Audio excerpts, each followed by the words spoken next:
Decatur, Georgia. Realtor goes to a house. House has a noose, not one, multiple. The house then has a figurine, if you would.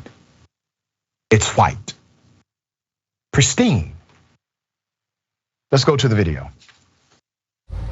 So today while visiting in the open house, the house next door, apparently they didn't want any black neighbors. They knew that there would be plenty of traffic coming through, in and out. They have a white lamb indicating white people, I guess, and the monkeys indicating black people hanging from a tree. And it says sometimes you have to pick the gun up to put the gun down. Black Lives Matter, question mark, question mark, question. Obviously a racist display, right? We got some background to this, and I think we've identified the person behind it. Let me give you some insight. This horrendous racist display was in Decatur, Georgia. This is to scare away black folk from coming into that community, all right? That's what this is about. Let's go to the second video. After the open house, my client and I, we had a showing there. We pulled up to the property, and as soon as we were pulling in, he was walking inside and taking out the last few bits of picket signs, noose, monkeys, lamp, everything out of his yard. His yard was clear, everything was gone. I don't know if the neighbor caught him, like, there's this black realtor, you know. I definitely know that this is not the end of this. These neighbors have been doing this for over a year now. They've complained to the local news station, to the police. He's been arrested several times for this hate crime stuff, but it goes no further than that. Isn't that something? In the video, Shia, that is her name on the account, mentioned that TikTok banned her account and removed the video initially, saying it violated community guidelines regarding hate speech. She was exposing hate, not promoting it. Let's show a screenshot so you can get an idea of what this looks like. You see that?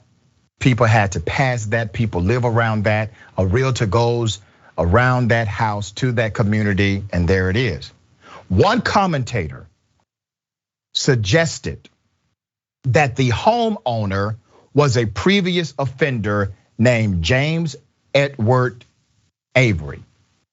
A report from local station WSB-TV in September 2017 covered neighborhood complaints against Mr. Avery, who indeed appeared to have an identical display of lynched monkeys hanging from a tree. Let's put up a picture of 2017.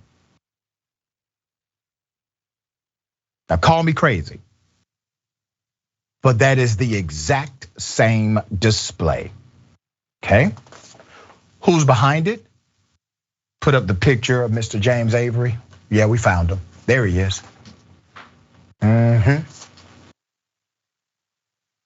Take a good look at him because he's proud of this. At the time of the 2017 reporting, DeKalb County Police said the messaging fell under freedom of speech. In February 2018, Decatur-ish reported that Avery's neighbors begged DeKalb County to intervene for years until he was finally charged in 2017 under a local code that specified in the square footage allowed for signage. The excessive signage violation landed him $10,000 in fine and 5 years probation. But Avery broke the terms of his probation and received a sentence of 30 days in jail in 2018, according to the publication Decatur-ish. Now, I want to remind you, initially, law enforcement and those in elected leadership said, oh, there's nothing we can do. This is all covered by freedom of speech. The community continued to advocate, and all of a sudden, they found a code, they found a statute that actually did apply. You know, there's another one. There's an ordinance about obscenity, offensiveness. They decided not to apply that. They could have applied that as well.